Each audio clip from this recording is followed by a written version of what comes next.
Thank you, everyone, for choosing to join us today rather than battening down the hatches for the potential hurricane. I imagine that there are quite a few that can't make it today on account of that. So thanks for being here, and thanks all of you who do end up watching this online. We definitely get a lot of viewers over the coming months that watch these meetings online. I want to extend a special thank you to the Sanford Burnham Prebys Medical Discovery Institute for graciously letting us use this auditorium. Samir Cohen in particular has met us here at 9 o'clock before every one of our meetings to make sure we've got everything that we need. They have been wonderful to us. I'd like to take a minute to introduce all of the principles of our organization. You might see my face up here a lot, but really out of all these people, I do the least amount of work by far. Hopefully you saw Bill Lewis on the way in. I'm sure that you know him by now. He's a wonderful president. He also does our newsletter summaries. We have Jean Van Vliet, our director and treasurer. Steve Pendergast, who I think is also outside in the entryway at the moment. He's our secretary and he's the newsletter editor. Bill Manning is behind the video camera once again. He's a director, videographer. And myself, Aaron Lamb, director and facilitator of the meeting. And remotely, we also have John Tassi, our webmaster. And of course, there's you. I need to update this number because I'm sure we're now over 1,000. No, we're not. Okay. Well, there's a lot of members out there.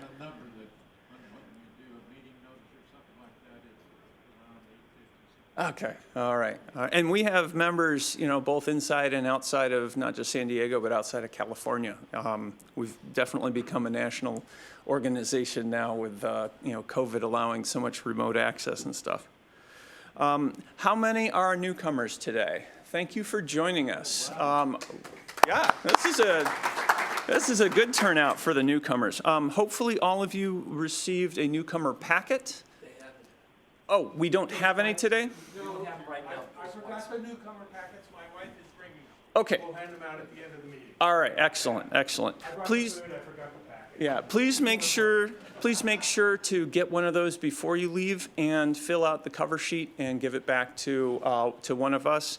That will ensure that we get in contact with you, hopefully within the next week, to discuss your situation and help you on your way to getting the information you need or talking to somebody about any questions that you have.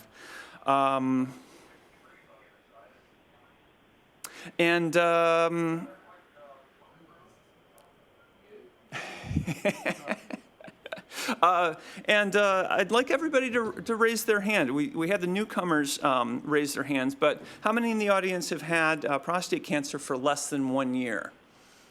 Yeah, about a third of the people here. Yeah, welcome. Certainly, you are the guys that are starting in on this journey and have a lot of questions. How many are 1 to 4 years?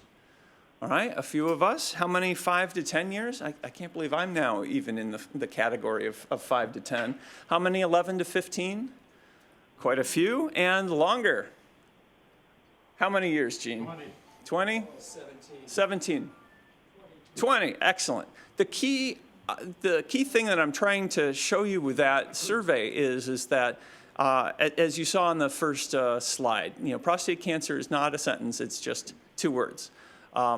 You have a long life ahead of you with prostate cancer, whether it gets solved on the first treatment or not. There's plenty of people that live well into their 80s, 90s. My grandfather lived into his 90s after having prostate cancer. And Gene's 84 here. Another decade ahead of him, too. I want to hear some 30 years with prostate cancer later on. How many have followed active surveillance? All right, quite a few of you. How many have had surgery? How many have had radiation? Quite a few. ADT, hormone therapy, chemotherapy. Any new treatments like focal or HIFU, laser, and so forth? This guy's arm is getting tired. How many people have had recurrence?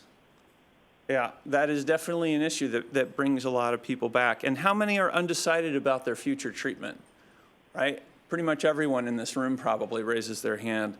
Again, for you newcomers, realize that the members in this room have a lot of experience with the different treatments. So, go up to anybody and ask them if you have questions, whatever it might be. All of us are here to help because, we've already been through it ourselves. And you know what? I didn't even check it today, but we are on Instagram. We were up over 500 followers as of last month. Hopefully that doubling time is the only doubling time we see that's on a monthly basis. And we have a video on Instagram as well.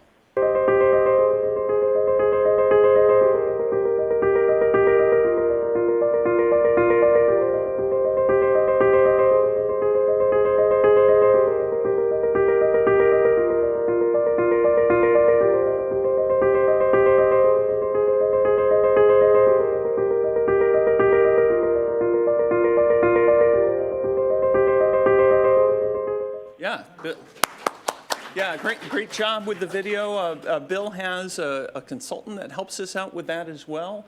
And I want to remind you what our support is to you. We, of course, have the website, which hopefully all of you have gone through every link on. We are also on YouTube under @Prostate Cancer Support. We have the monthly newsletter that goes out. You can also get old copies of those. They're all there on the website. They have a huge amount of information, some of the latest medical articles. Stephen does a fantastic job of putting that together. And it also includes a write-up from the prior month's meeting that Bill summarizes. And of course, we have our monthly meetings every third Saturday of the month except December. And we have hotline numbers available. These numbers are also on the website. It gets you in contact with Jean and Bill.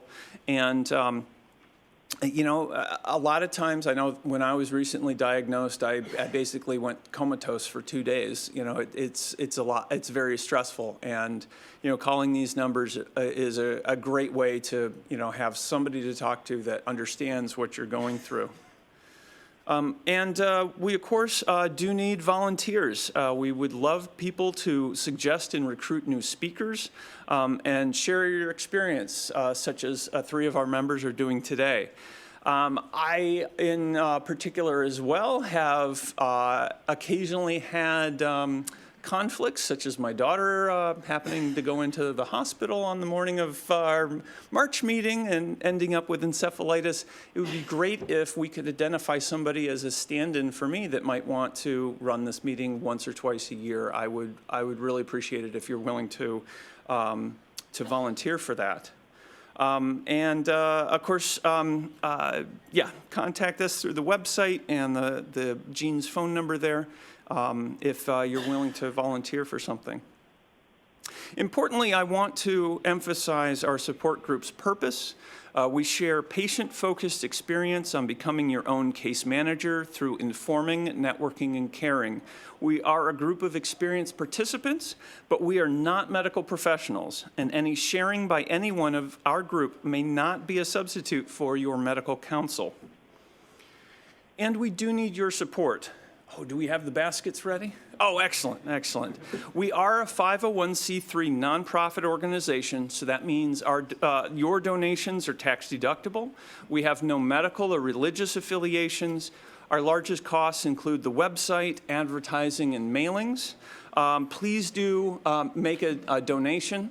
I know that certainly our doctor's appointments are very expensive already, but, do consider the amount of information that you get out of this organization and the value that it provides for you. That will help us in not just supporting the website and advertising, but allows us to support organizations that are important to advancing the research on finding cures for prostate cancer. And if you can't make a donation today, please, you're always welcome to do it online via PayPal, especially if you are watching the video remotely, or sending a check to the address you see, which is also available on the website. Next month, our upcoming meeting is going to be Dean Hall speaking. He's the author of a book called The Wild Cure, From Death to Life on Oregon's Longest River.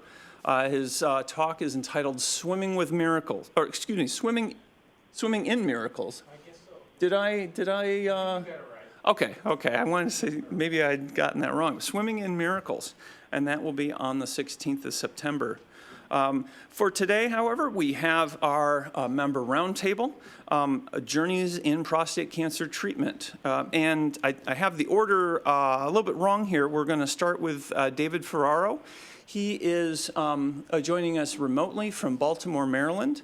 David does have a commitment immediately after this meeting, and he has to leave early. So we're going to have him speak first, and we'll do a little bit extra Q&A specifically for his presentation immediately afterwards to allow him to get onto his family commitment. Then we'll have Phil Young and Lenny Green speak to us after that, followed by a bit more Q&A at the end. And so, David, let me turn it over to you. I've got your video up in the corner, and just let me know when you want the next slide.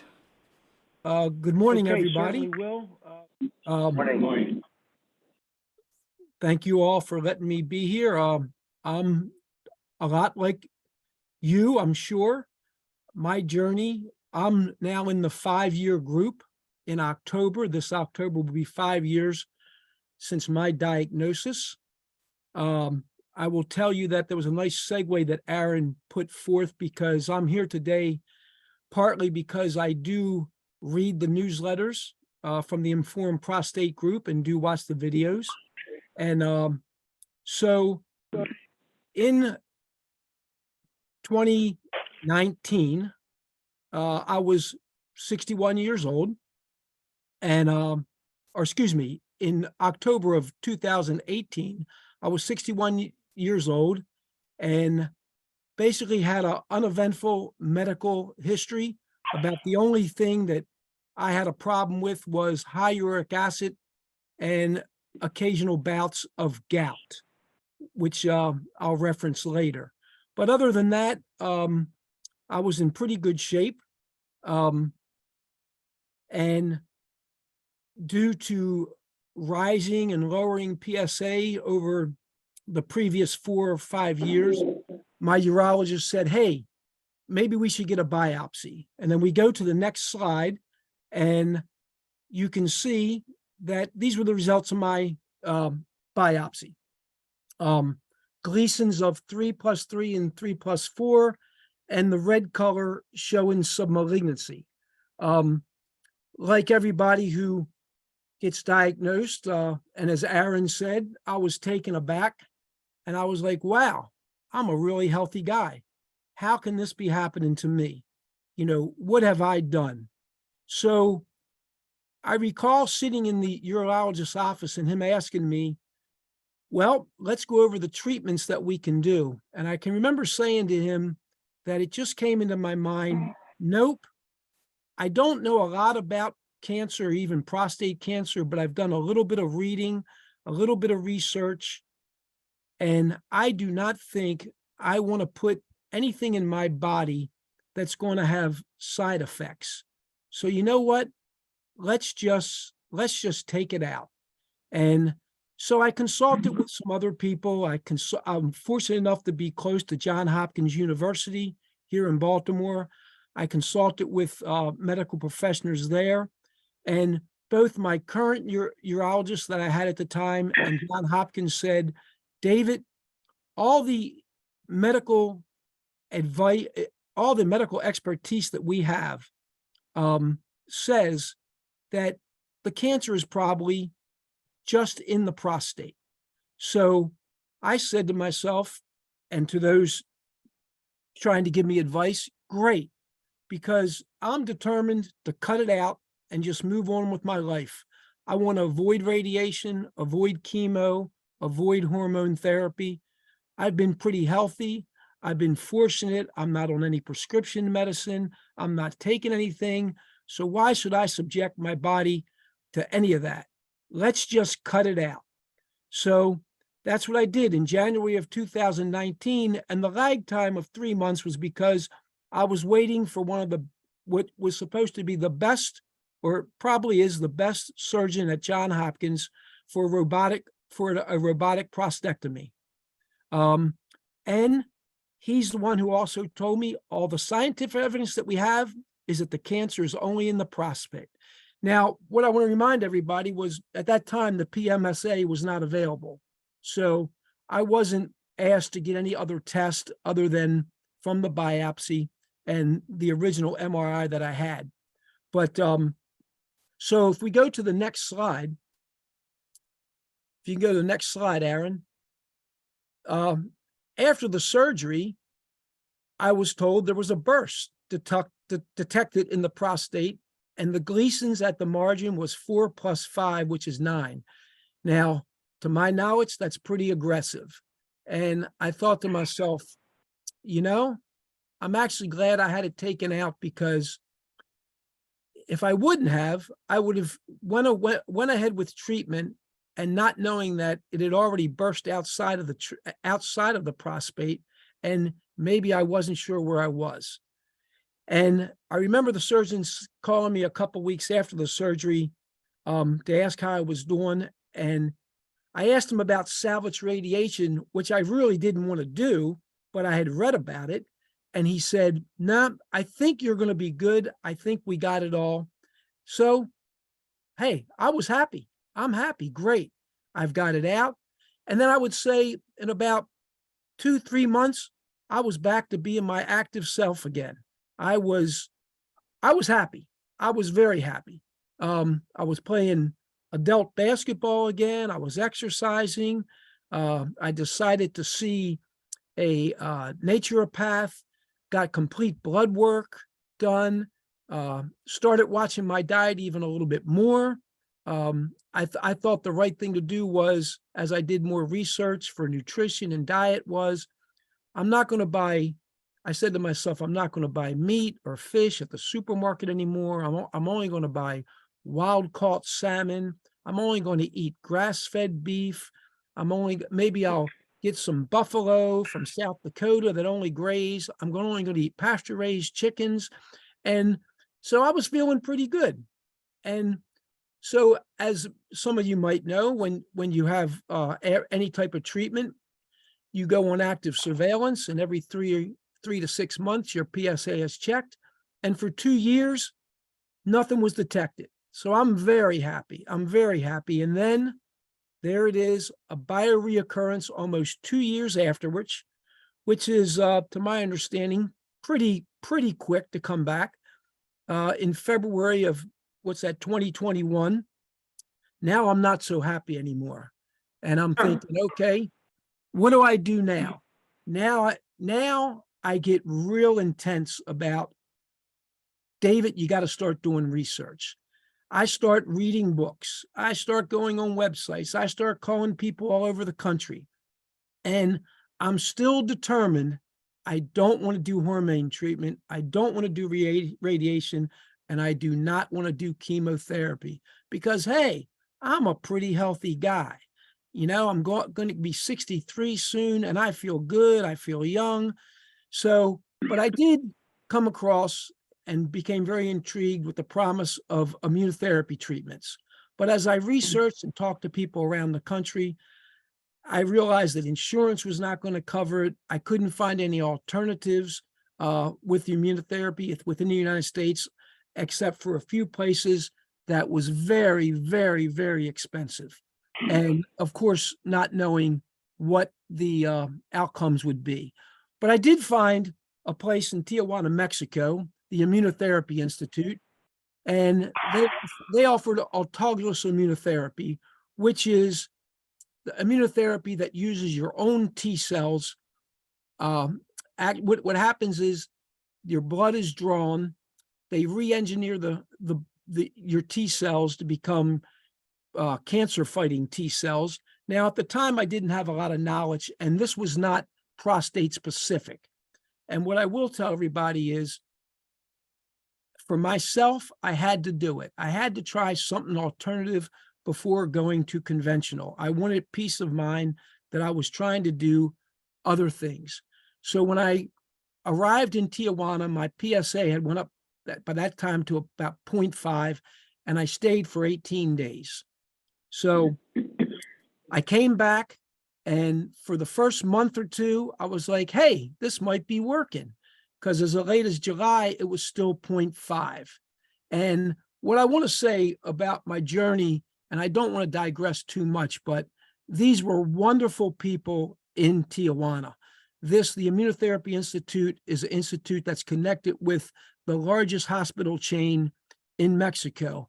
And I'll leave it at that, but I met many wonderful people from the United States and Canada and all over the world. And I really saw some great things happening there. But you know what? It didn't work for me. And as you can see, as each month went by, my PSA continued to rise. And remember, I'm not on any treatment at all at this time. And for all I know, with a 4 plus 5 equals 9 Gleason, maybe the T cells in my body that were re-engineered, maybe they're helping me to not have such a high rise. So I'm trying to stay positive. So then in January, we go to the next slide, and January 6th, my PSA is 3.9. What a jump from 1.7. So now I'm really not happy. And I say, David, maybe you should listen to some conventional protocols, and I better start researching again. So I start my research again, and one of the places I contacted, being fortunate I'm here in Baltimore, very close to Washington, D.C., is the National Institute of Health in Bethesda, Maryland, just outside of Washington, D.C. And I was looking for clinical trials. I'm still in the mindset of, I want to try something different. I don't want to do hormone therapy. I do not want to do chemotherapy. I want to continue to fight this with my own body. So I could not get a match on a clinical trial, but the wonderful people at the National Institute of Health reminded me that they said, David, you're paying for this with your taxpayer dollars. I had asked them, because of my research, told me that sometimes prostate can migrate to the bones, of course. And I wonder if they would be willing to do a bone scan for me. And they said, sure. And they did one, and my bone scan came back negative. Of course, I was very happy about this. And I'm passing it on to the group because this didn't cost me anything at all. And I didn't realize that until I spoke to them and it was offered to me. So then I decided, okay, the next thing to do is let's go back and look at conventional therapies. And I knew by that time, I knew that about PMSA, and PMSA was starting to be offered. But I couldn't get insurance to pay for it, but I was determined to find out where my cancer might be. And so I paid for it myself. And the discovery was that it was in the pelvic area and one of the right lymph nodes. And that screenshot there is just a little bit of the results from the scan. So I started searching, well, what's the best kind of radiation I want to do? And I came across, when we go to the next slide, I came across saying, researching the different radiation type of treatments around the country, I decided to go for the proton radiation because my reading told me that that was maybe the least amount of damage to your body. And right here in Baltimore is the University of Maryland Proton Center, and they were one of the pioneers of doing proton beam radiation along with deep thermal therapy. And real quick, what deep thermal therapy is the process where when you do your radiation a couple times a week, they heat up the area that you're being radiated after a radiation treatment to as much as 110 degrees, with the theory that the efficacy of the radiation will increase by the thermal therapy because it increases the oxidation to the area. And again, I'm not an expert on this, but that's the best as I knew it. So I said, you know what? I'll do that. Again, no drugs, no chemo, no hormone. I'll do that. And I thought, hey, this is sort of pioneering. So I went through 38 bouts of radiation with a couple deep thermal therapies every week for about 7.5 weeks.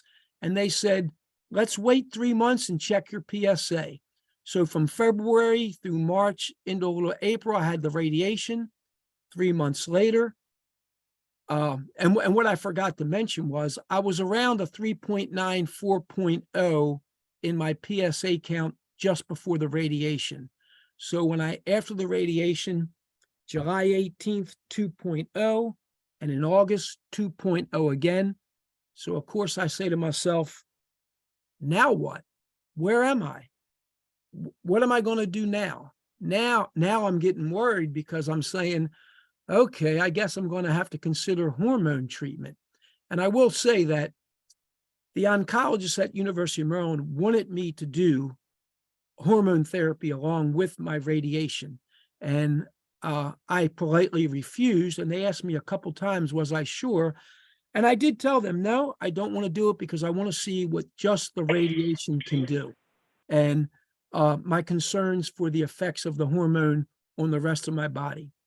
So, as Aaron said earlier, many people search the internet looking for the Informed Prostate Group's newsletters.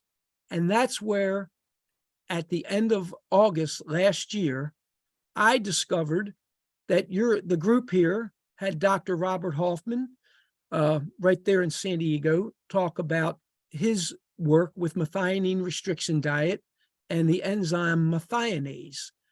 I immediately called Dr. Hoffman. I immediately got on the Zoom call. They have a support group that meets every Saturday morning at 8 a.m. your time, Pacific time. And I jumped right into it. I jumped right into the methionine restriction diet. So what is methionine restriction diet? Again, I'm not an expert, but methionine is an essential acid that cancer is addicted to, according to Dr. Robert Hoffman's and the folks that he works with. Cancer, and this is for all types of cancer, that cancer appears to be addicted to methionine. So the theory is, if you can restrict your diet and eat only foods low in methionine, you have a chance of slowing down the progression and the multiplication of cancer cells. Now, one of the questions that might come up from the group is, how come nobody's ever heard of this? And of course, Dr. Hoffman talks about it all the time. And I would tell you that from what I've learned is this is very well known in Japan, very well known. And when we go to the next slide, not yet, but when we go, I will mention that there is a website called PubMed that has millions, thousands, I should say, thousands of scientific research papers. And there's literally hundreds of papers on that, scientific papers on that website that talk about methionine and its relationship with the growth of cancer cells. So the question is, Dave, well, what is methionine restricted diet? And I will tell you, it's very tough. It's a very tough diet. In short, it's basically a vegan diet, but even stricter, because mostly people who are on vegan diets, they tend to eat beans and nuts and seeds because you want to try and keep your protein intake up. But all those items are relatively high in methionine. And fish is actually higher in methionine content than beef or poultry. So since last September, I have not eaten any fish at all. When I dove into it on September 4th of last year, as you guys recall, I just said I was eating pasteurized chicken, buffalo meat, only raised in the wild, all type of things, getting raw milk from the Amish farmers. And I tell you guys, I stopped right away and I went into it immediately. And when I spoke to Bill Lewis back in January or February, I was feeling, wow, I think I've really found something. So the reason that I decided to include this graph here, well, is because I want everybody to see that back in September 1st, you can see I'm at 2.0. And when I went on the methionine restriction diet, I did it really, really strict. I really went after it. And I also used the methionase that I got from Dr. Hoffman and his nonprofit group. And I should stop for a second and just briefly say that the methionase is something that was just developed in the last year and a half, 2 years by Dr. Hoffman's group. And it's a way that him and his doctors found to give you a liquid vial that you could take just after you eat. And the methionase that you take after you eat helps to restrict the methionine from getting out of the intestine into the bloodstream. So it even restricts the methionine even more from going into your body. Now, of course, you're never going to stop methionine altogether. And I will also pause for a second and digress and say, again, I'm not an expert. From what I learned was all cells need these essential amino acids. But again, remember, this is just about trying to be very strict on just methionine to target cancer. This is not to say that wild-caught salmon, well-raised meat is not necessarily unhealthy. It's just saying that you're trying to restrict it to a point where you can try to curtail the cancer. And what I want to show you guys, as you look at the graph and the first 4 bullet points, so the first month, my PSA dropped from 2.0 to 0.8, more than half. Then that second month, it dropped from 0.8 to 0.4. Then the third month, it dropped from 0.4 to 0.2. And I said, my God, I'm almost undetectable again. So I was feeling really good about myself. So right around November, December, we all know it's the holidays, I started introducing some animal protein back into my diet, meeting with friends, relatives, holidays. And even, I believe it was around February is when I spoke to Bill Lewis. And just because I was looking for other things to do. And I told Bill about what I was doing. And he told me, you should speak to our group in August. So that was about 6 months ago. And at the time, I'm feeling really good about myself. And I'm saying, I think I can make this work. And as you see my PSA back rising, I believe that is because the last several months, I've sort of been a little bit off my diet. I've been eating more animal protein or protein bars because one of the things about the methionine restriction is you can lose weight.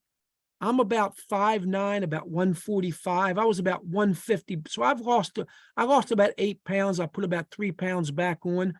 But the thing that I want to leave everybody with before we start any questions is I can honestly say that I feel better today at 66 years old than I did when I was in my 40s. I still play full court basketball. I'm still working out maybe 4 or 5 times a week. I work full time. I've got plenty of energy.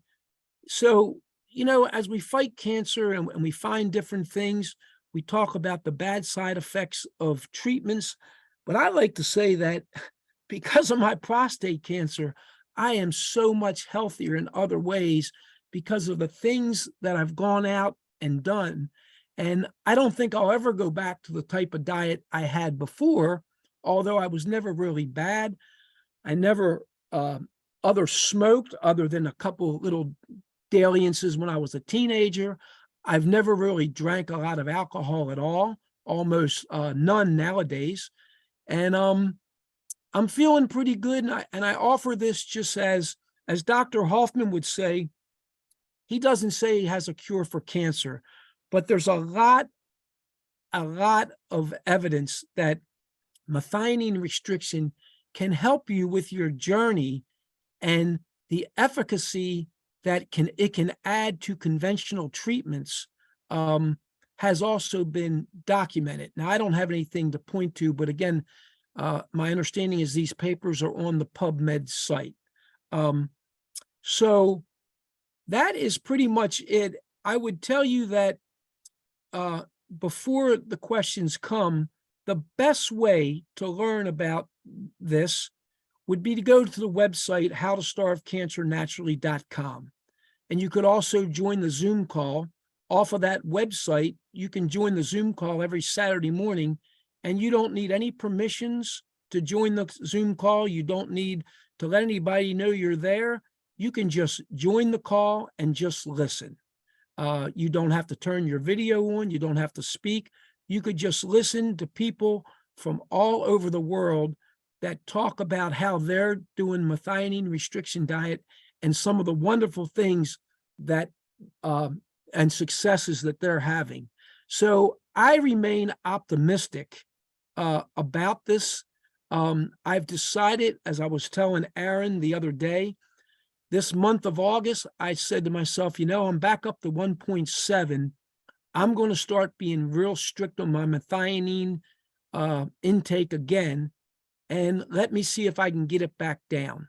But I am researching and thinking, what are the next steps? So I have ordered a PMSA test, and it'll be my second one.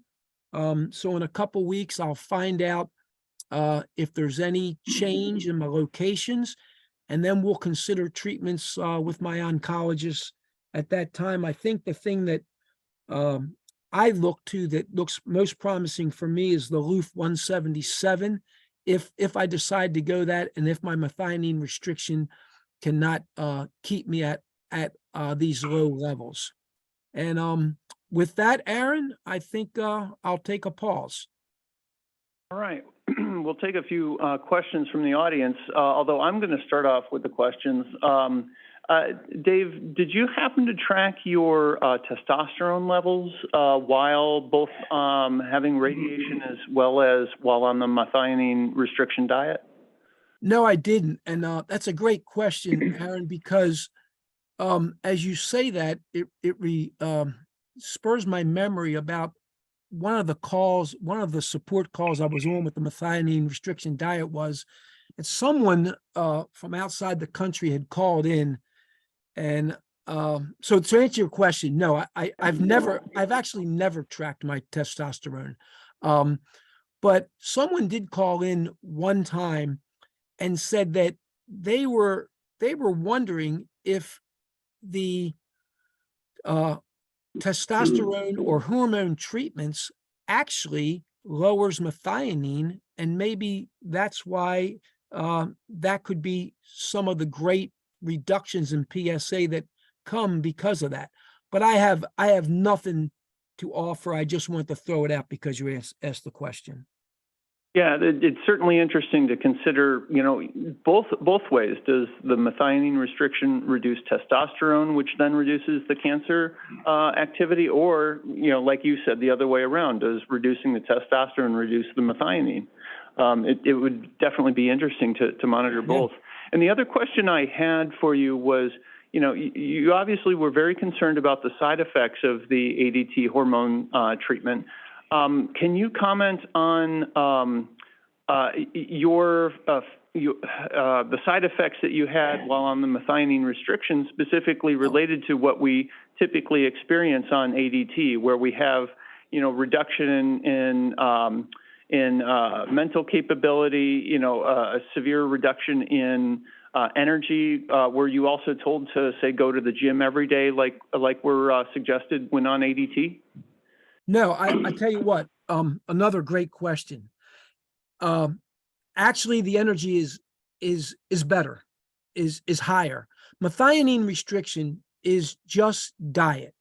That's all it is. Now, the methionine is something that you can also do. Methionase is something you can also do, which is the enzyme. But anybody can start a methionine restriction diet any day. They can start it immediately. So there's absolutely no side effects.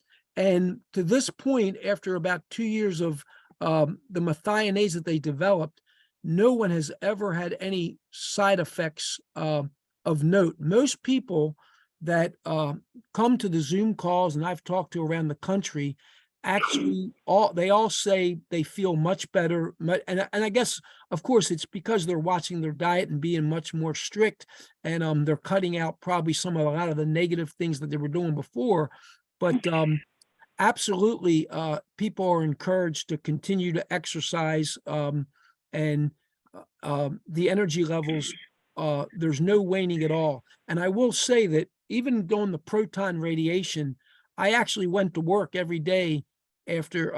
I was very fortunate. I never had any drop in energy level from my proton beam radiation treatments or the deep thermal therapy.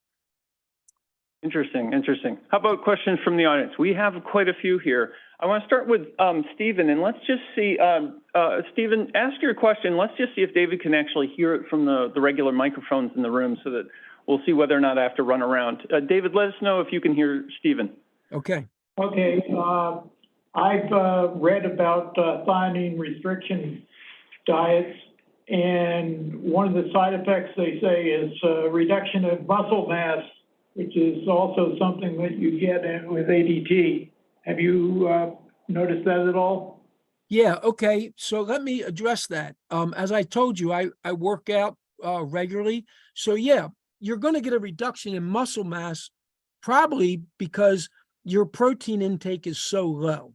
So yes, as I told you, I lost about 3 to 5 pounds, and I'm not a guy that really needed to lose weight.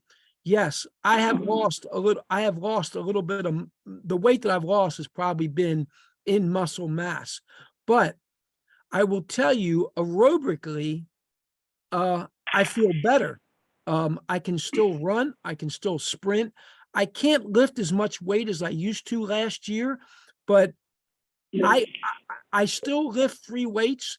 And again, I think the loss in muscle mass is probably because of the protein intake. But I will say there's one guy that gets on our call, and he also has prostate cancer, and he's a bodybuilder. And I've spoken to him a couple times, and I said to him, boy, his name's Lionel. I said, I'm having a problem lifting as much weight. And he told me that's because you're not eating enough calories, David. And he's a professional bodybuilder. And he tells me that he hasn't. He's actually stronger. So his advice to me was, the reason was because I'm not keeping my calorie count up. Next question. Let's go to this gentleman here. First of all, thank you for that very thorough case presentation. I learned quite a bit. I have a couple questions. Regarding the methionase, I did check that out, and I found the price was really expensive. I don't know for how long the supply it was. Were you getting it on a trial basis, or were you paying for it? No. Paying for it on a monthly basis. I don't know if it would be appropriate for me to say what the cost is. It's a few $100s, but I will tell you,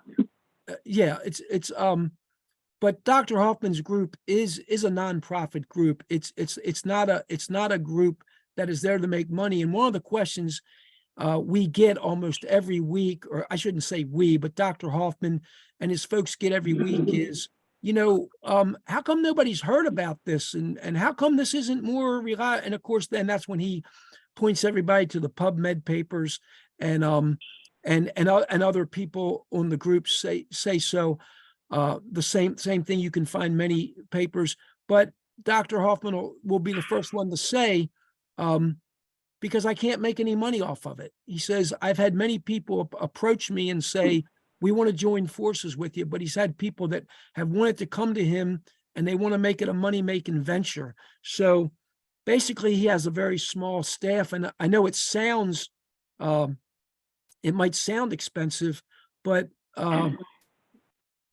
I think that's where we're at right now. And there's some of us in the group that are trying to embark on trying to find more ways to raise money for Dr. Hoffman and his group so that we can make this more well known with the ultimate goal of maybe someday something being developed which can be taken orally and restricting methionase a great deal without having to have such a restrictive diet, because having such a restrictive diet, of course, is part of the quality of your life.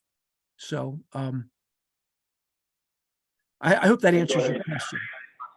Yeah, my other question is regarding the Gleason scores. I'm still confused about Gleason. I always under the impression that the only way you can get a Gleason score is by the biopsy, which is not a very comfortable procedure. But the fact that you had a prostatectomy, and I don't understand how you can get a Gleason score after that with the prostate in the condition that it was. Well, that's a great question, and I would be the first to tell you I am probably not the best one to answer that because I don't know the exact answer. I just know. Are you asking about the 4.5 that he had afterwards? Yeah, well, the birth. That was by, they biopsy the actual prostate tissue that they remove and they Right, reanalyze it all. That's how they figure out whether or not there's positive or negative margin. What about radiation? I mean, after radiation, if you still have the prostate, then they can still do a biopsy.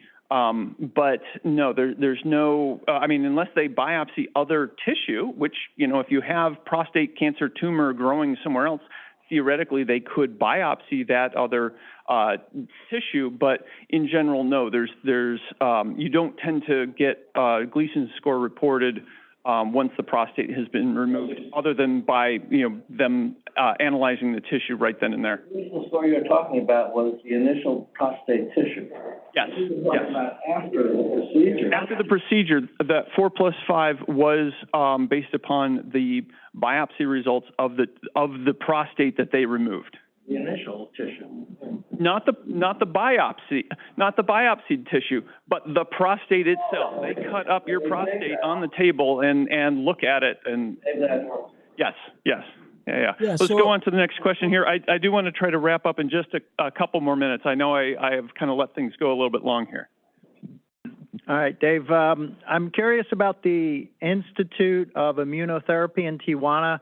Could you address a little bit more about that as far as how many visits, over how much time, the general cost of that, and anything else you'd like to share about that immunotherapy in Tijuana? Sure. It was one visit. Basically, I flew to San Diego, and they had somebody pick me up and took me across. And all together, I will say that now this includes food, a meal plan while I was there for 18 days, and a hotel, and the thing, and it was around $18,000 to $19,000 is what it cost me. All right, next question here. Dave, great presentation. Maybe I'm on ADT. I missed something about loop or something. He said loop something. I didn't think it was Lupronide or Lupron. No, I was saying that my understanding is there's a new treatment called LUF 177, where it's where they Lutetium. Yes, that's it. I was just saying that looks promising to me. That maybe that would be something that I would consider. I think that's what you might have heard me say. That sounds like it might have been it. Let's take one last question. Please, second. People couldn't hear what the answer was. He was referring to lutetium 170. Lutetium 177, which is the new radiation smart bomb treatment going on. Let's take one more question. As you can see, David was nice enough to provide his phone number and email address so we can send more questions to it. Who has the question most relevant to David that we can't ask anybody else here today? I got one hand here. Okay, last question here. Mayonnaise diet. I've been on it for 2 years, lost 30 pounds, feel great, just like you do. But I'm wondering, is there a way to measure methionase in the body? Or methionine, I'm sorry. Yes, absolutely. You can ask for a blood panel on that. Absolutely, you can. Yeah. Yes, you can. Great. Can. Great. Well, thank you so much, David. And as we said, David has to sign off, but thank you so much for your time today. It's been a very interesting presentation. Thank you. And let me just say one thing. My number and email are there for a reason. I'm on this 5 years now. So many men have helped me. I'm more than glad to help other people chat or communicate. Feel free to contact me. Thank you.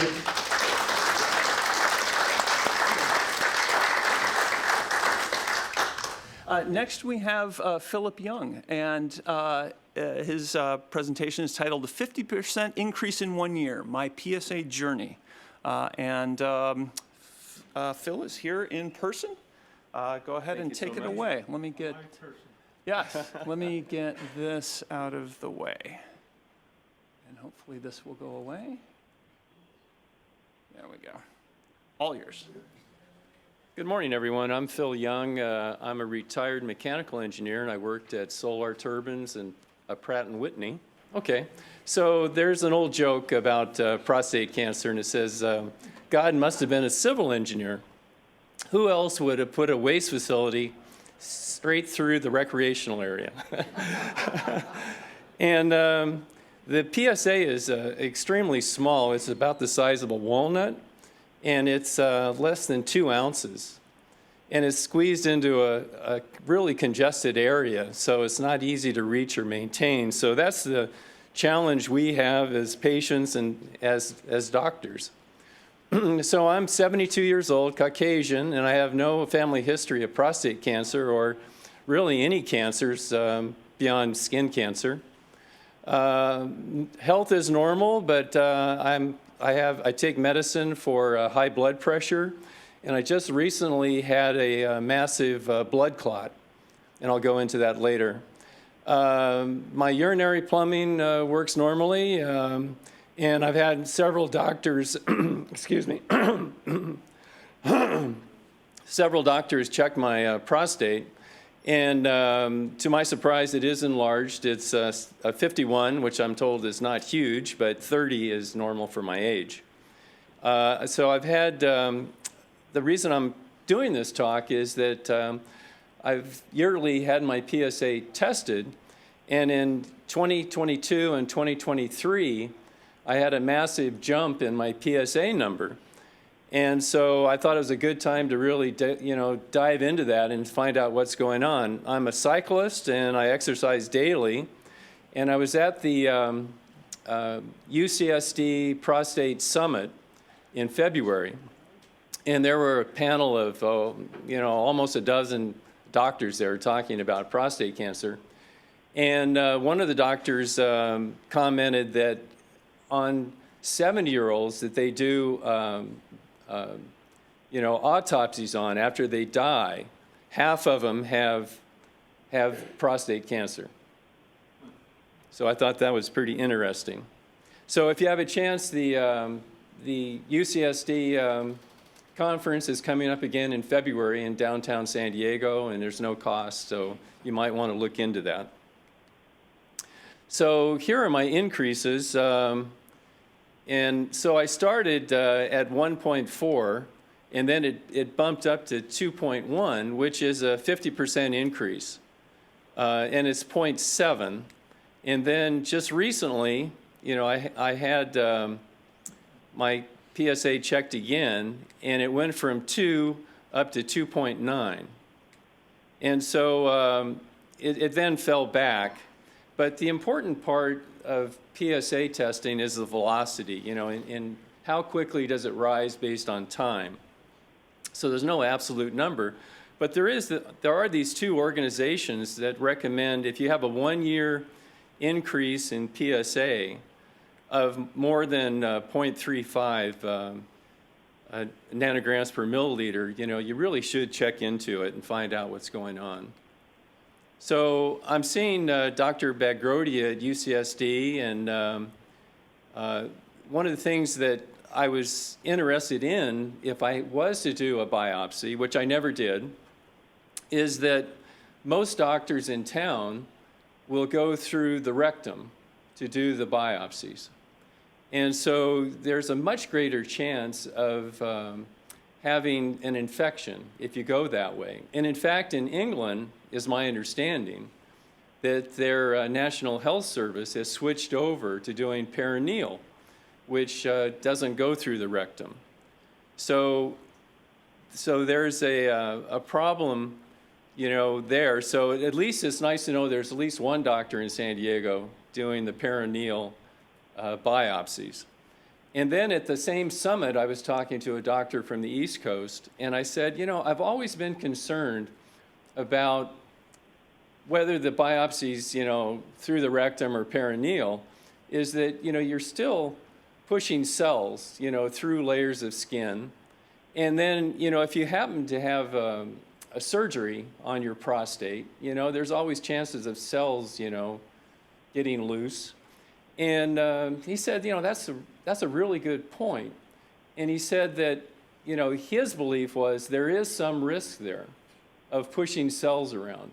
But he says most doctors will not even go there, that they don't even want to talk about it. So it's just something to be concerned about, that, you are a patient and you have choices on what you're going to have done to your body, like the last speaker talked about. So be cognizant of that there's no free lunch in life. There are always risks. So be cognizant of those.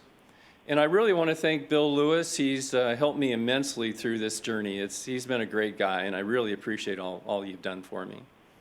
So the real question is, do I have prostate cancer, or do I have just a high PSA number? So here's my chart. I started in 91 over here at 0.8. I was 40 years old, and I've had it tested yearly. And then right here, it went from that 1.4 to the 2.1 right here. And that's what got my attention. And so that's when I got into UCSD and started to figure out what to do next. And then to follow on the chart, my PSA dropped down. And then I had a pulmonary embolism. And at the hospital, they checked my PSA and it went up to 2.9. And then it dropped back down when I did my annual physical. But the important part is these both corresponded to COVID. I had COVID here, and a week later I took the PSA test. So I had an infection. I was in the hospital when they tested me at 2.9. And so the embolism's like an infection, I'm told. And so my prostate is enlarged. It's 125% increase. I mean, my PSA has increased 125% in 32 years. And I was sick with COVID, and so it was an infection. But I was eating a lot of yogurt, and I thought, well, maybe yogurt's bad for me. I don't know. It's got a lot of hormones. And so I've cut back on my yogurt, but I do ride a bike. But if anyone is a bicyclist, before you get your PSA test, you ought to wait 5 days. And because sitting on that seat and your prostate will be exercised too, along with you, your PSA has a chance of going up. And then also ejaculations within 3 days of the PSA test is an issue. So don't do that. So there is a program by this organization, and they have, So they have these really low-cost PSA tests. It's $21. It's through Ulta Labs, but Ulta sends their samples off to Quest. And it's my understanding Quest is like the gold standard for PSA testing. And what I read about it is that if PSA is greater than 20, it's likely it's metastasized. So just another data point. So my doctor, I talked to him, and he recommended this MIR Sentinel prostate cancer test. And it's not available in California. I'm sorry, he didn't recommend this one, but I checked into it because Bill mentioned it, and it's not available in California. But my doctor did recommend this 4K score test, and so that's for aggressive prostate cancer. And the company refused to do the test because they said my PSA wasn't high enough. So then I got back with my doctor, and we decided on doing ExoDX prostate cancer test. And it's a urine test, and it's just a simple, they mail it to your house, and you do the urine test and mail it back. But the one thing I'd really recommend, if you are doing the ExoDX, is to get with them immediately and get a release form so they can share the information with you. Because I was concerned, and it took a week and a half to 2 weeks for my doctor to finally give me what my number was. And so, you know, it's easy, call them on the phone, they'll send you the form, you can send it back, and that way they can talk to you. And it's every time you do it, so it's not a one-time thing, it's every time you do the test. But also at that summit, they had a vendor there, and they were offering these, it's a vendor called Promise, they're from San Francisco, and they're a legit DNA testing company. So they're a medical grade. They're not 23andMe or, you know, some recreational thing. So I was always concerned. I never wanted to give away my DNA sequence. And so they said that, you know, they do not share it with other companies. And you can check a box on the form to say that your sample will be gotten rid of. So they're not going to keep it around. And so there's the website there for that company. So I got my ExoDX test, and I had a score of 22, which says I have about a 30% chance of having prostate cancer. And my Gleason with that score is equal to or greater than 7. And they recommended, because of my score, the 12-core biopsy. So in my case, my PSA was dropping after each infection. I'm testing twice a year. And there's a thing called a free-bound PSA, which is not captured by another protein. And mine is very high. And they say anything greater than 25%, you know, I have about an 8% chance of having prostate cancer. So I'm doing the active surveillance with once yearly ExoDX testing. So I'll be testing here toward the end of the year. And so here are the results from my Promise germline DNA test. So they look at BRCA1 and 2, which is you know, breast cancer, but what they look for are the mutations to increase risk. And so they check 29 DNA samples, and 15 of those are related to prostate cancer. So as part of the program, if you have any mutated genes, and they will do a long-term monitoring, yearly monitoring of your case. And if you don't have any bad genes, you can opt out for a biannual PSA treatment updates. So they advertised, so I have 0 mutated genes was the result of my test. So with my doctor at UCSD, we did a multi-parametric 3 Tesla MRI.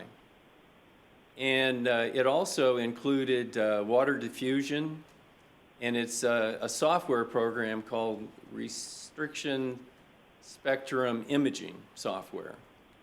And so they look at three zones: central, transition, and peripheral. And part of that MRI test is that they do a thing called a PIRADS. And my PIRADS version 2 was a level 1, which is the lowest, so I have a low chance of PSA based on that result. And my prostate density of 0.033 is also low. If you ever are going to do one of these multi-parametric MRIs, what they won't normally give you will be the water diffusion index. So ask your doctor, so when they're reading those results, they can give you that number. Because the water diffusion is that in a normal cell, it has a lot of water. You know, it's a normal living tissue. And if it's a cancer cell, then they tend to be pretty dense, and so they don't have a lot of water. So having a lot of water in your cells is a good thing. So mine was about 1,400, and the range is 0 to 1,800. So, you know, it looks like my cells look pretty normal. And so what we decided to do is the MRIs look good, and I'm not going to do a 12-core biopsy right now. I'm on active surveillance, PSA every 6 months, and a EXDO test every year. And I'm really happy. I'm one of the reasons why I did all this, I wanted to get into UCSD in their urology team, so I can be part of that and I can be proactive in my health. So this is the summary. So I had my PSA jump twice. I have an slightly enlarged prostate. My probability is I've had several doctors check my digital rectal exam, and it feels smooth and normal, and they can't really detect anything with their finger. My ExoDX looked like a 30% chance. My free PSA was about 8. I have 0 mutated genes. My PIRADS is low. My water diffusion looks good. The imaging also looked good. So again, active surveillance, PSA twice a year, ExoDX, and I share the results with my urologist and GP. So there you go. Thank you.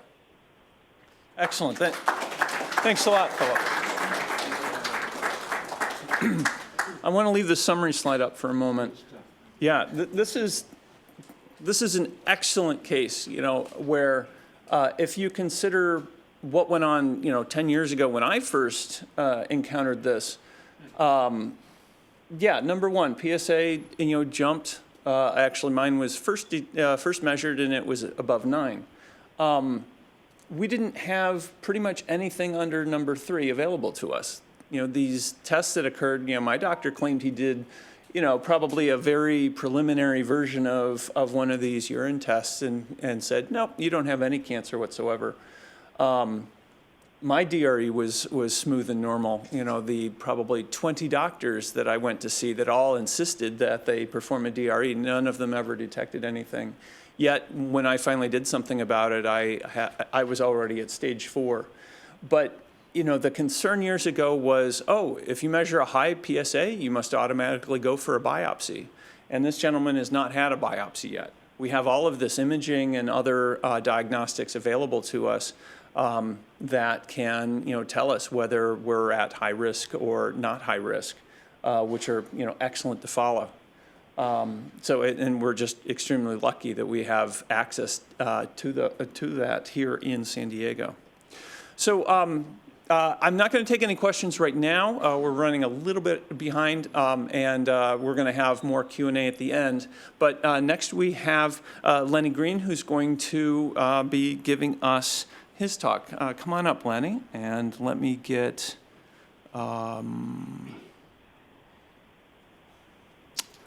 up to yours. Let's see, let me... So good morning, everyone.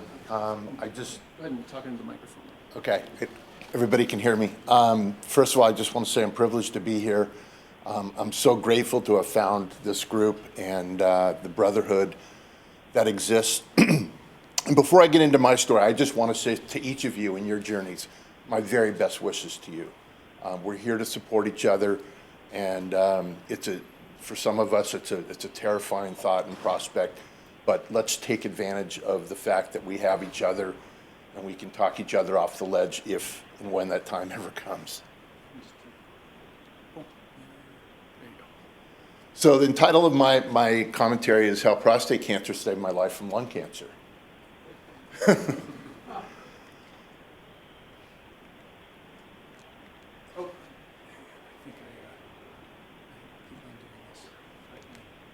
Okay, my journey started, but I didn't know it that it had started.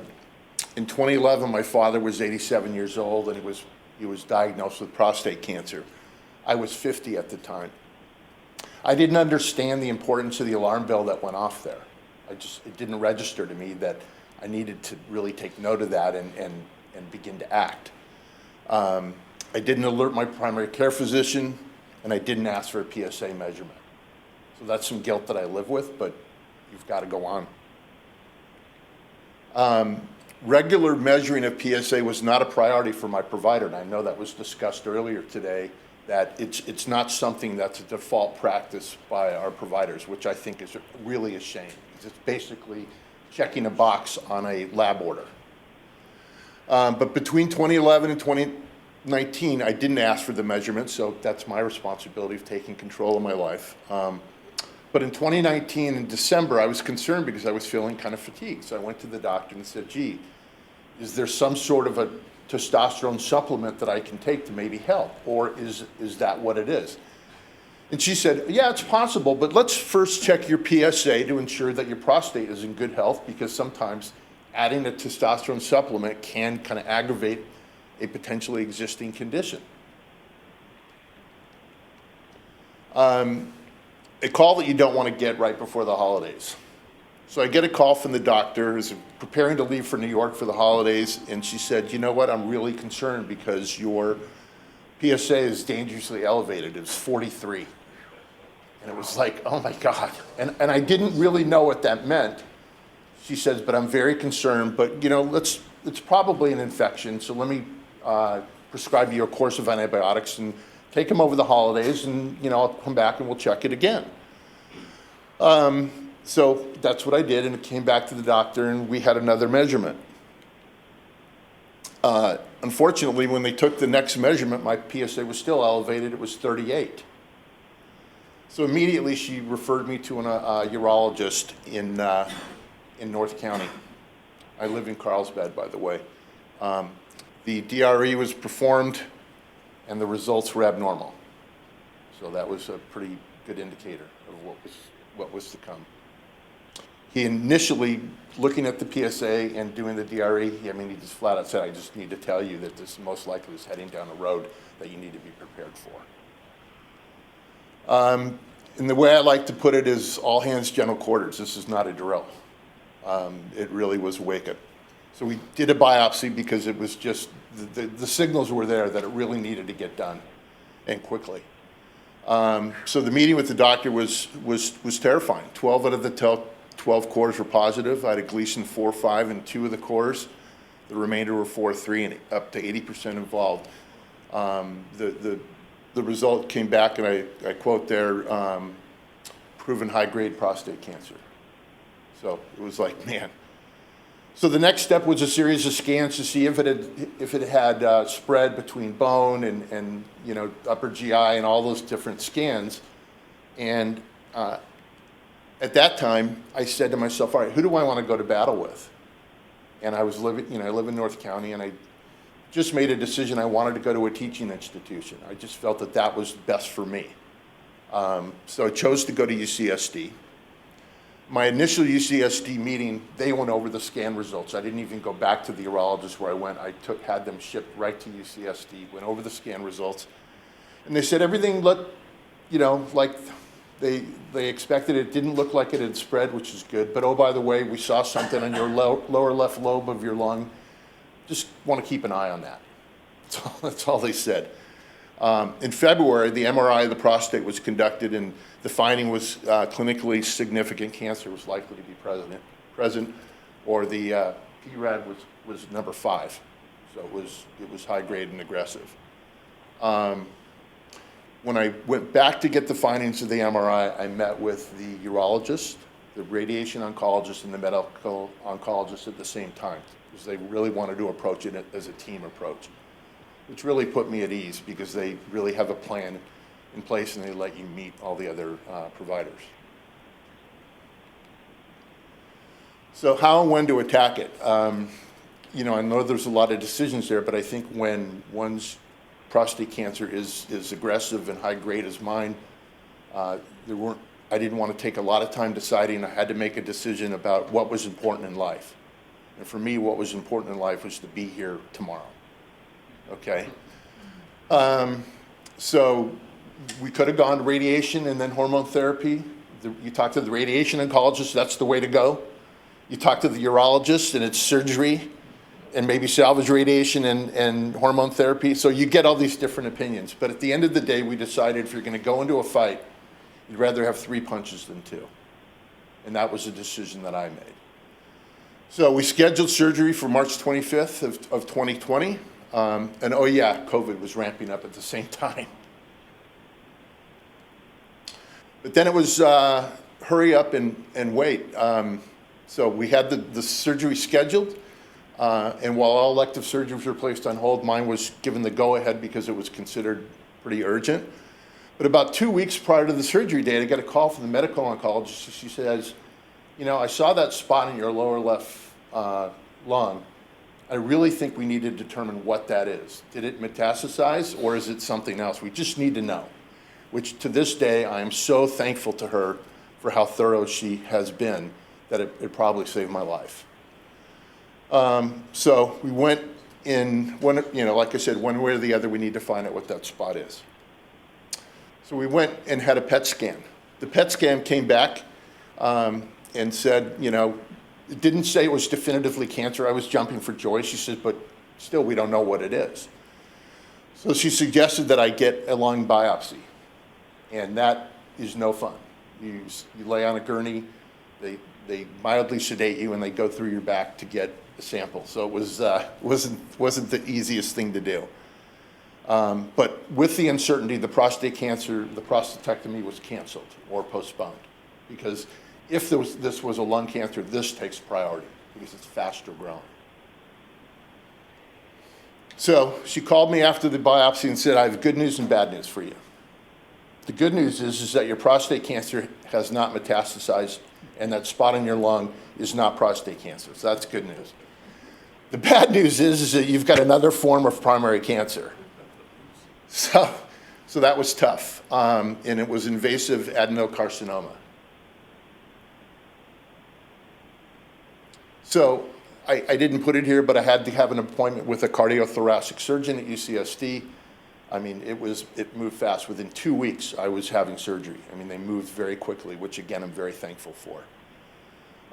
Had the surgery on the 17th. My family dropped me off at the hospital on the 17th, on the drive, if you've been to UCSD.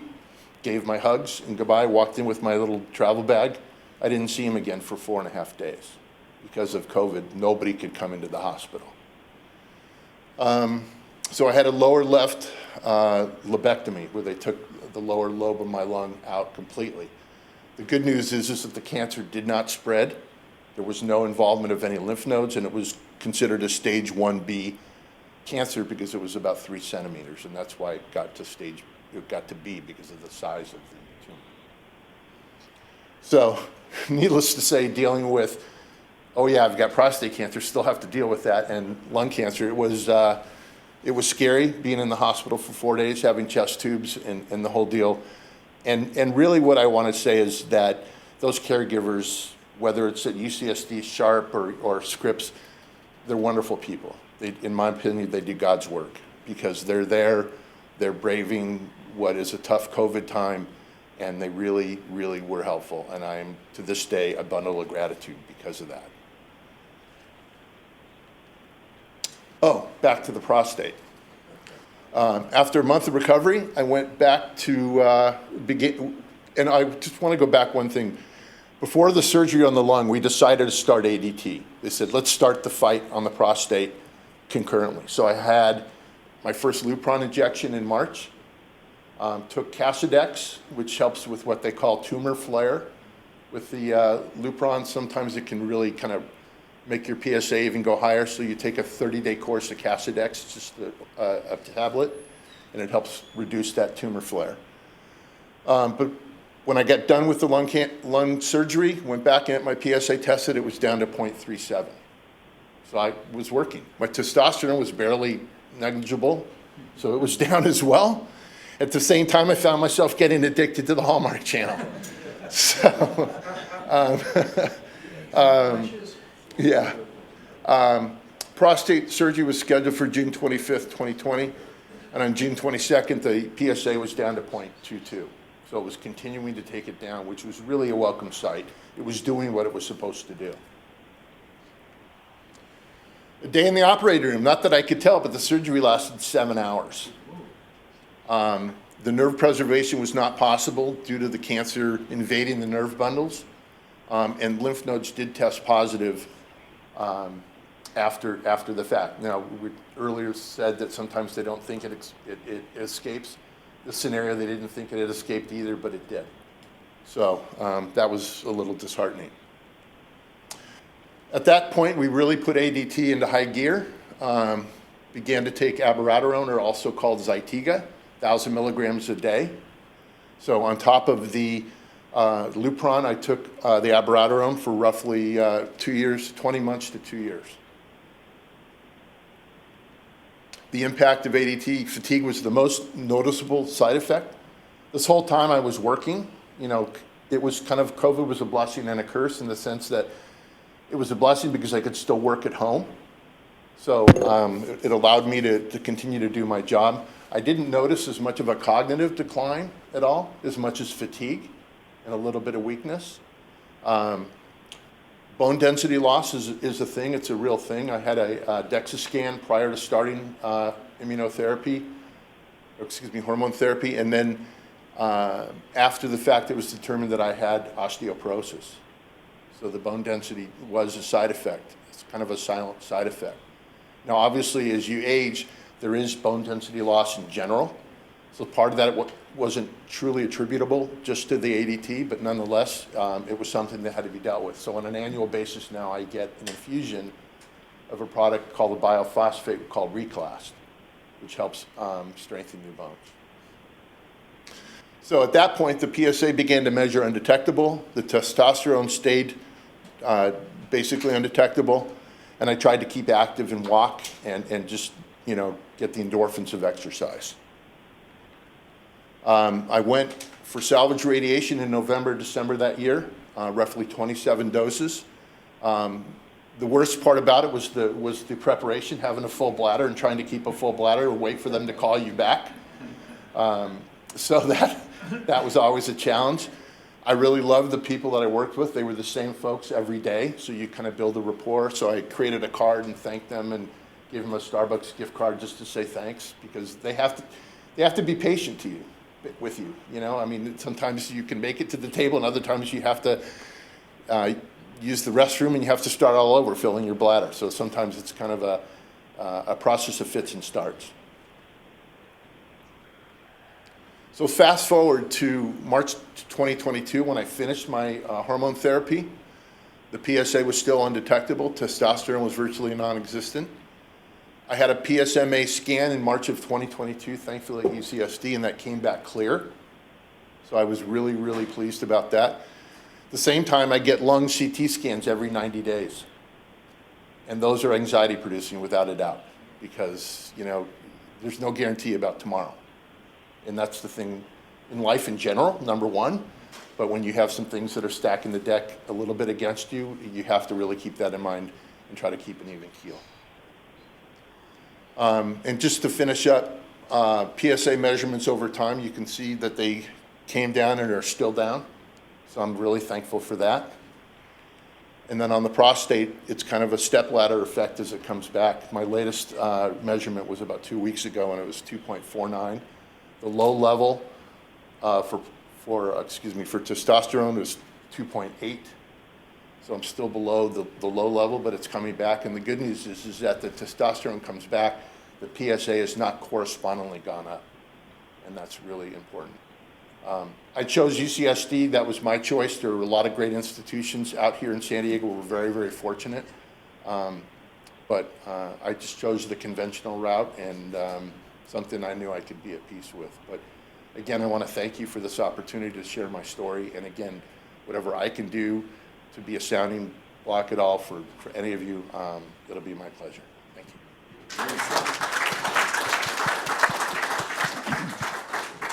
Yeah, thanks a lot, Lenny. Why don't we have both Lenny and Phil stay up here, and we'll take some questions. It's certainly nice to see such encouraging results, and you know, given such a harrowing experience with dual diagnoses.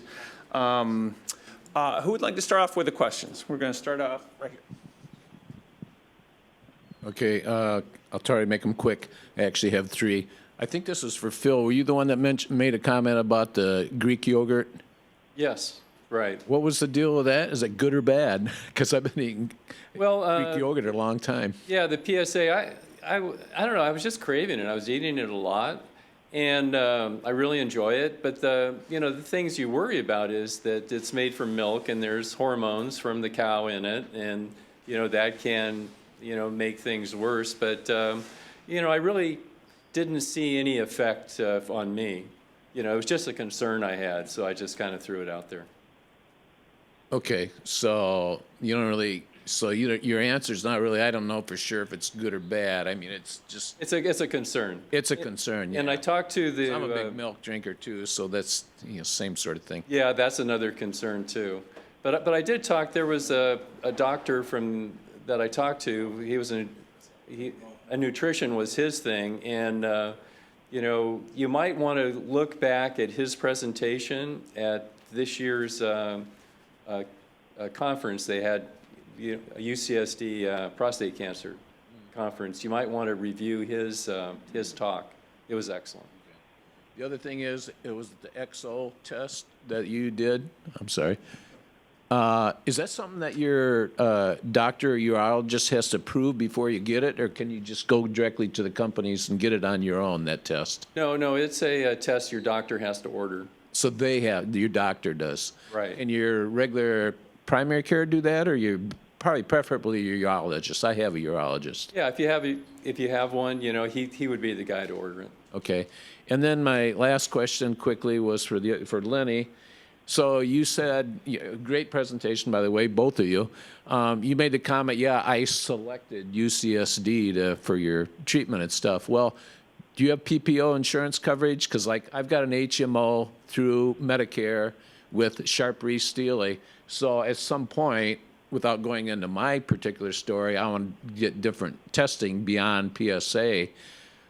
Well, Sharp-Reese-Steely maybe only have a certain level of equipment, certain level of sophistication. UCSD might be better.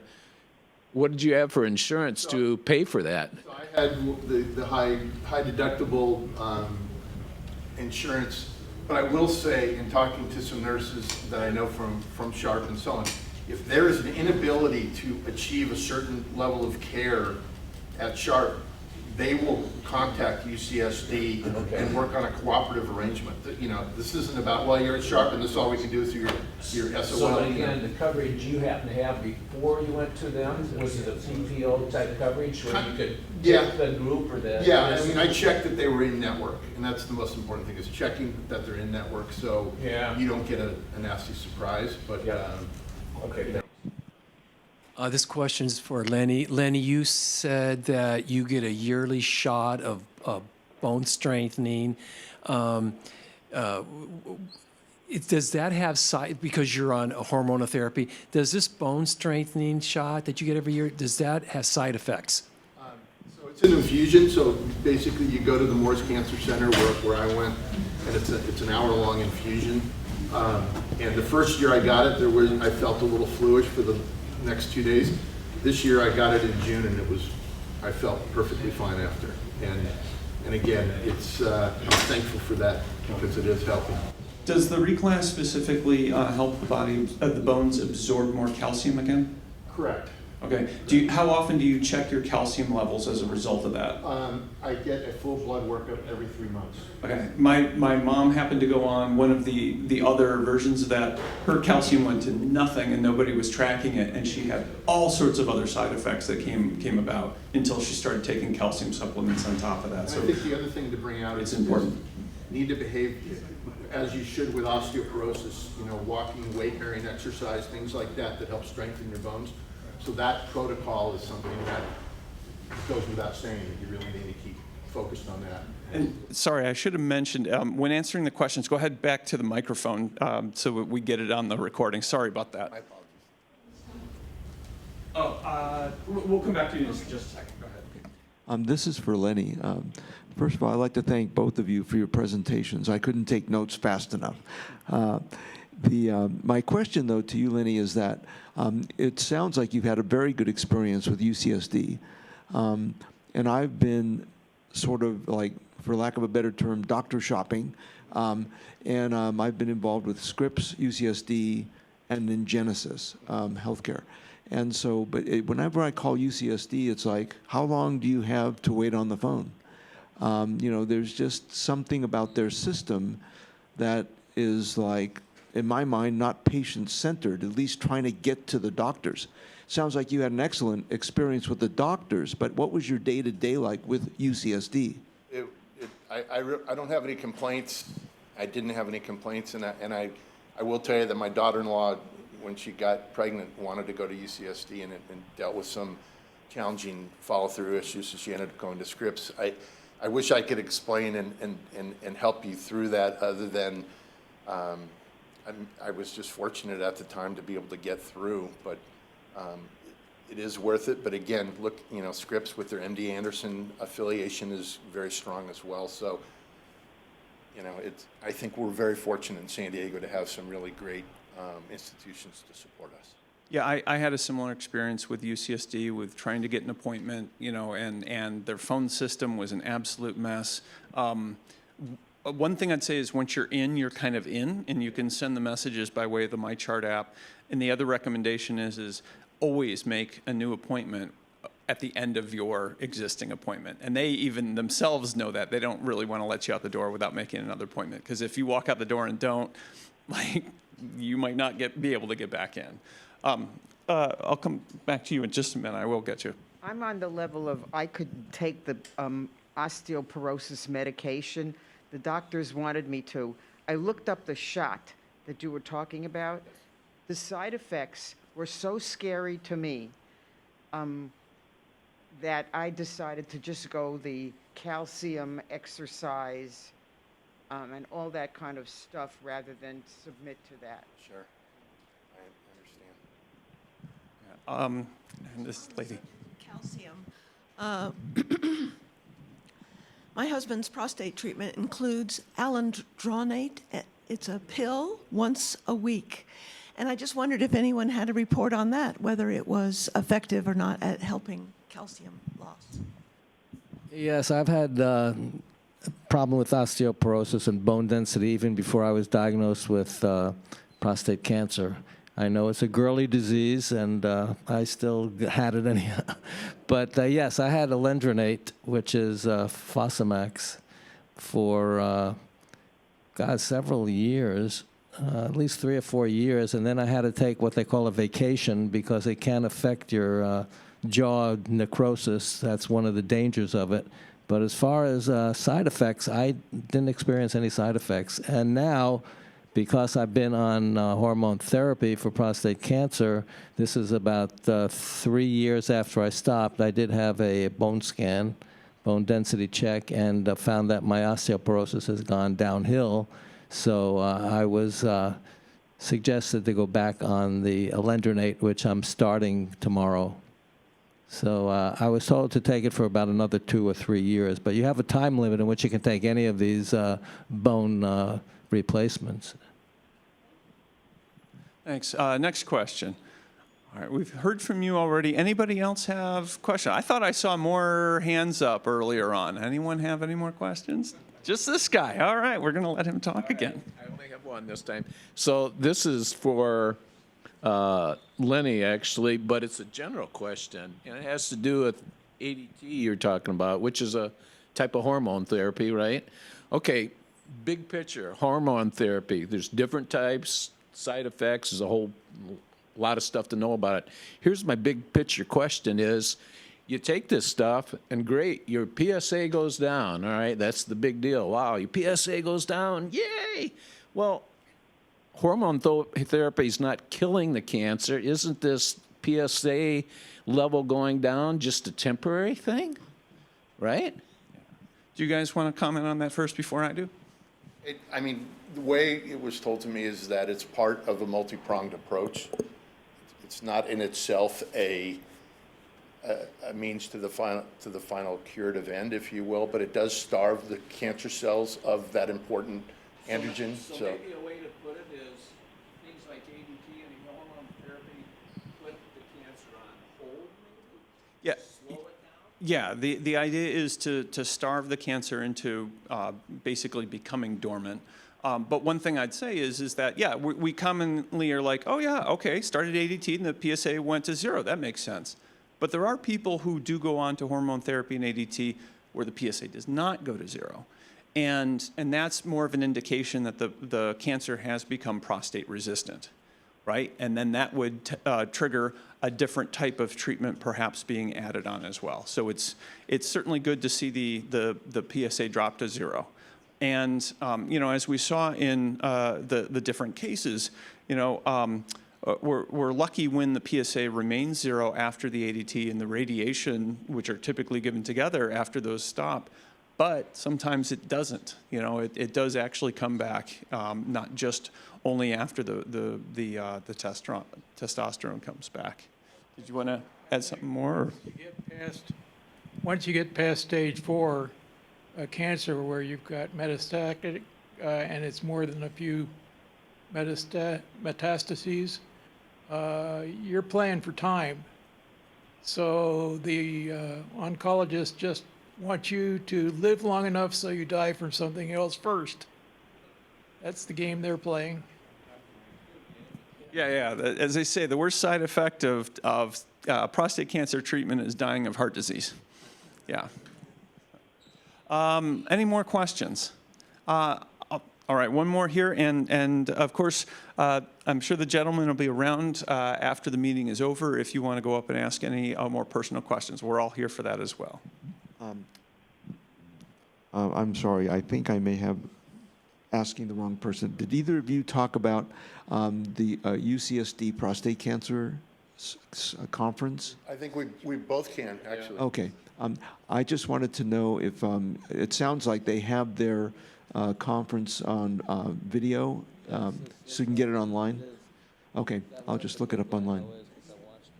Okay. Can I? Thank you very much. Make one other comment.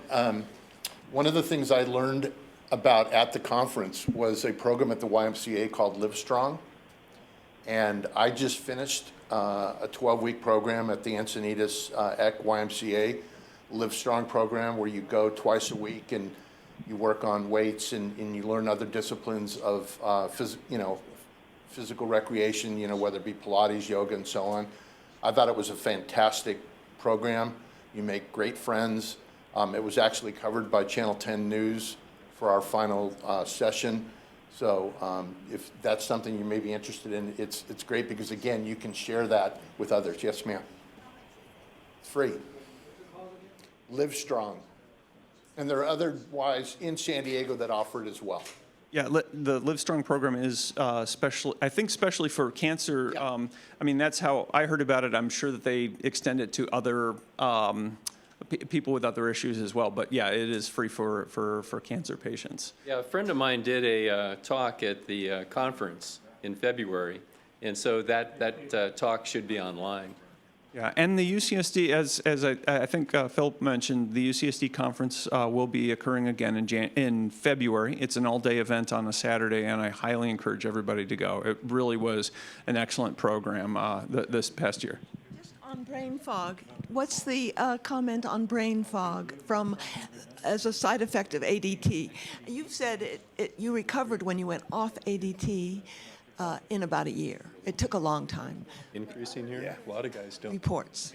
Yeah. Would one of you like to comment on the brain fog? I'll just say I personally didn't.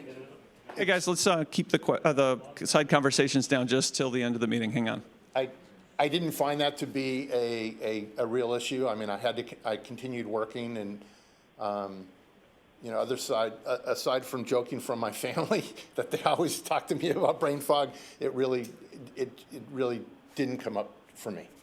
Yeah, and yeah, as we spoke, I think last month, yeah, I definitely had some amount of brain fog that even really felt like it was lingering even for a year. But I'm also the type of person where I can even tell if I've had a drink of alcohol within 2 weeks, because that even affects. I can tell like that my mental capacity is not up to what it should be.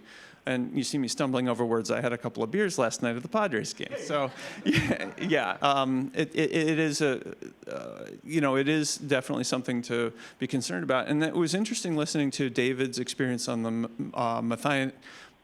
methionine restriction diet, where he didn't have those types of side effects.